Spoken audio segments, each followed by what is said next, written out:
देवताओं का भगवान विष्णु की शरण में जाना। महर्षि अगस्त्य कहते हैं, रघुनंदन, इन राक्षसों से पीड़ित होते हुए देवता तथा तपोधन ऋषि भय से व्याकुल हो देवाधिदेव महादेव जी की शरण में गए, जो जगत की सृष्टि और संहार करने वाली अजन्मा अव्यक्त रूपधारी संपूर्ण जगत के आधार आराध्य देव और परम गुरु हैं। उन कामनाशक त्रिपुर विनाशक त्रिनेत्रधारी भगवान शिव के पास जाकर वे सब देवता हाथ जोड़ भय से गदगद वाणी में बोली, भगवान प्रजानाथ ब्रह्मा जी के वरदान से उन्मत्त हुए सुकेश के पुत्र शत्रुओं को पीड़ा देने वाले साधना द्वारा संपूर्ण प्रजा को बड़ा कष्ट पहुंचा रहे हैं। सबको शरण देने योग्य जो हमारे आश्रम थे, उन्हें उन राक्षसों ने निवास के योग्य नहीं रहने दिया है, उजाड़ डाला है।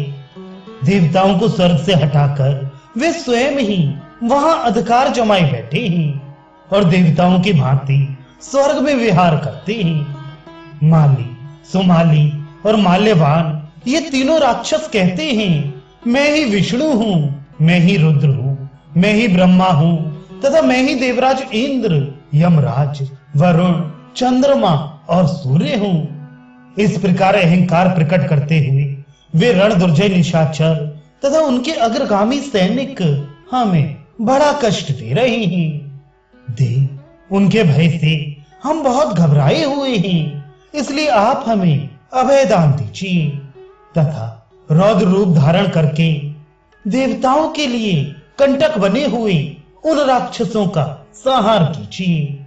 समस्त देवताओं के ऐसा कहने पर नील एवं लोहित वर्ण वाले जटाजूटधारी भगवान शंकर सुकेश के प्रति घनिष्ठता रखने के कारण उनसे इस प्रकार बोली, देवगण, मैंने सुकेश के जीवन की रक्षा की है। वे असुर सुकेश के ही पुत्र हैं, इसलिए मेरे द्वारा मारे जाने योग्य नहीं हैं, अतः मैं तो उनका वध नहीं करूंगा, परंतु तुम्हें एक ऐसे पुरुष के पास जाने की सलाह दूंगा जो निश्चय ही उन निशाचरों का वध करेंगे। देवताओं और महिषियों, तुम इसी उद्योग को सामने रखकर तत्काल भगवान विष्णु की शरण में जाओ, वे प्रभु अवश्य उनका नाश करेंगे। ये सुनकर सब देवता जय जयकार के द्वारा महेश्वर का अभिनंदन करके उन निशाचरों के भय से पीड़ित हो भगवान विष्णु के समीप आए। शंख चक्र धारण करने वाले उन नारायण देव को नमस्कार करके देवताओं ने उनके प्रति बहुत अधिक सम्मान का भाव प्रकट किया और सुकेश के पुत्रों के विषय में बड़ी घबराहट के साथ इस प्रकार कहा, देव, सुकेश के 3 पुत्र त्रिविध अग्नियों के तुल्य तेजस्वी हैं। उन्होंने वरदान के बल से आक्रमण करके हमारे स्थान छीन लिए हैं। त्रिकूट पर्वत के शिखर पर जो लंका नाम वाली दुर्गम नगरी है, वहां रहकर वे निशाचर हम सभी देवताओं को क्लेश पहुंचाते रहते हैं।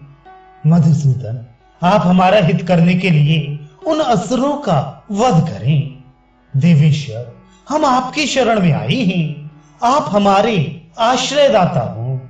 अपने चक्र से उनका कमलोपम मस्तक काटकर आप यमराज को भेंट कर दीजिए। आपके सिवा दूसरा कोई ऐसा नहीं है जो इस भय के अवसर पर हमें अभय दान दे सके।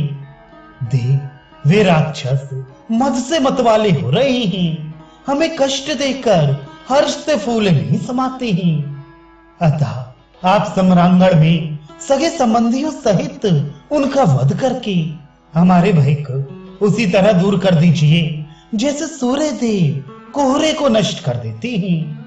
देवताओं के ऐसा कहने पर शत्रुओं को भय देने वाले देवाधिदेव भगवान जनार्दन उन्हें अभय दान देकर बोली, देवताओं, मैं सुकेश नामक राक्षस को जानता हूँ। वह भगवान शंकर का वर पाकर अभिमान से उन्मत्त हो उठा है। उसके उन पुत्रों को भी जानता हूँ, जिनमें माल्यवान सबसे बड़ा है।